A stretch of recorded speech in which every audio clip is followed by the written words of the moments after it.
That's my fruit you're eating. Every word, every conversation. That's my soul you're seeing, yeah. Every sign of love.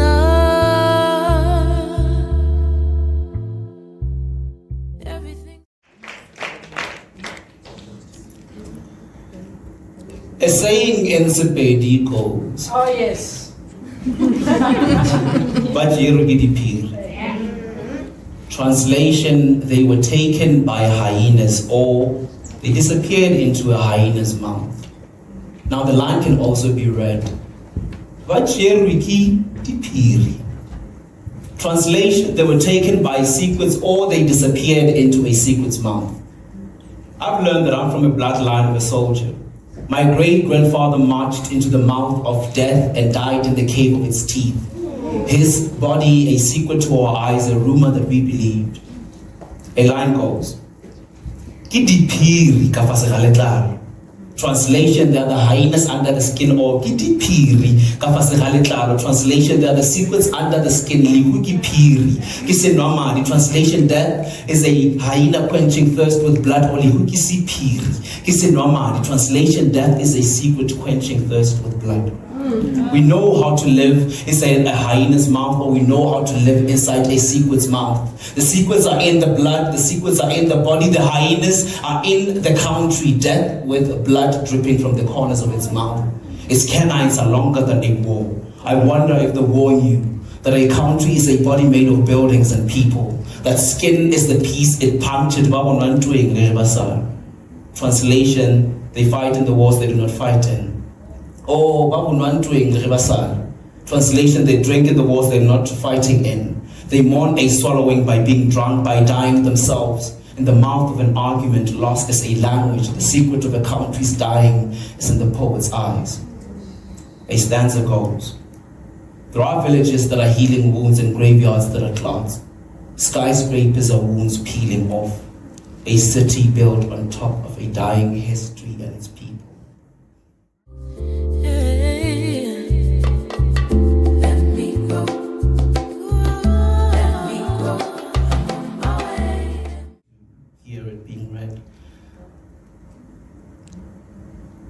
I open my notebook and find a poem searching for my country's faults. Within the searching, a slam. Within the slam, the flipping of judges' biographies, the biographies, master classes on nuances of my country's crying, the dialect amidst the cheers. A voice turns. Calm lacks the lexicon of a performance. It is void of a revolution without a storm of gestures is poor grammar. Akin to a freedom charter gathering dust in exile. Note that rage is a taught rubric of history. Your country is a library from mouths that are not sorry. I borrow triggers from a struggle song to rage like the armed wing. I scream as though bullets are canines biting into my skin. The stage turns into an undressed wound leading towards the inside of a protest. Amandla.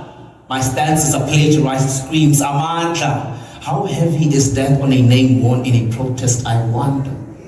Amandla. I push out a struggle song that our people knew as a co-written suicide note. Within the suicide notes, a cliche. Within the cliche, death. Loss is written by the same last breath, or the white hand Steve Biko borrowed for his suicide. I turn his breath into background music. My mouth opens as wide as an anthology, half written or half read. I open the anthology and find my hand turning into an incomplete fist, patient into pulling the trigger. Freeze. You raise your hands like my performance is a gun. Freeze. And this poem, a trigger freeze. You hold the back of your heads like your father did. His knees falling to cover potholes like your votes failing to cover potholes. His name is a concept waiting to remind you of how he died. This poem is a chant of a poet who does not even know how tiring a tire is around the neck. I open my notebook and find my grandmother choking on dust instead of tear gas. Her body leans into what's left of her lifespan as 1994 stares at her like it's a tired pickup line. I open the line and find a queue to the voting station. She voted. I slam. My trophies are tombstones for all the obituaries I've written as poems. I open my notebook and find my country's faults. I open my mouth and you say, slam.